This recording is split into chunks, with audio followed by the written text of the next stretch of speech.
One. Assalamu alaikum. Hello everyone. So today I will tell you about how you can prepare the dia for the spark plasma sintering. For the spark plasma sintering, it's very easy to prepare the dia for the sintering purpose. So what we need, so I will tell you today. So we need this graphite mold and we need these two punches for the pellet preparations using the spark plasma sintering. So what will be the initial steps? So and how you can prepare the pellets using this graphite mold and these punches. So the very first thing you need to do is, first of all, we need a graphite paper to put inside this graphite mold.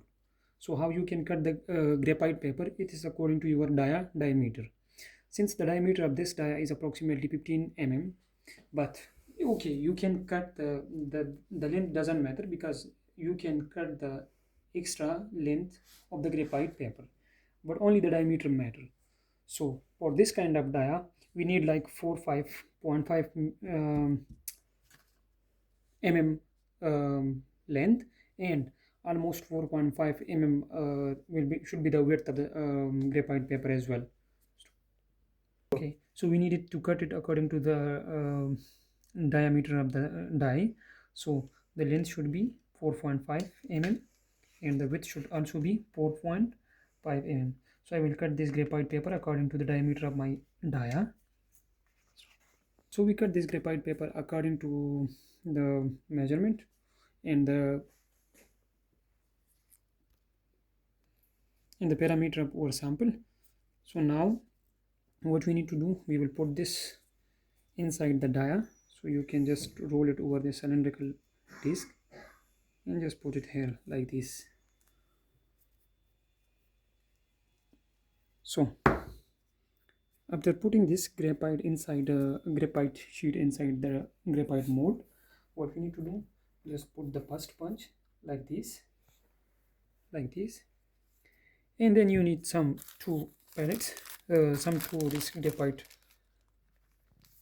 paper to separate the graphite punch from the powder. So you need one or two, it's depend on you. Just put these punches like this. So we put this graphite paper and the punches to separate the powder from the punch, and then okay, and then you can put just the powder between the punches. So now we will put the powder, and it's depend on you how much powder you are using for the pellet preparations, but mostly for like 3 gram is, I think so, the minimum amount, because you cannot prepare the pellet uh, for less powder than 3. Okay, and then we need to put the graphite paper again on this to separate the powder from the punch, and then you can put the final punch, the second punch. So one punch is up and one is down, and your powder is in between the punches. But to separate the powder from the punches, we also put some graphite paper. So this is the whole method for the preparation of graphite dia for the spark plasma sintering. Thank you.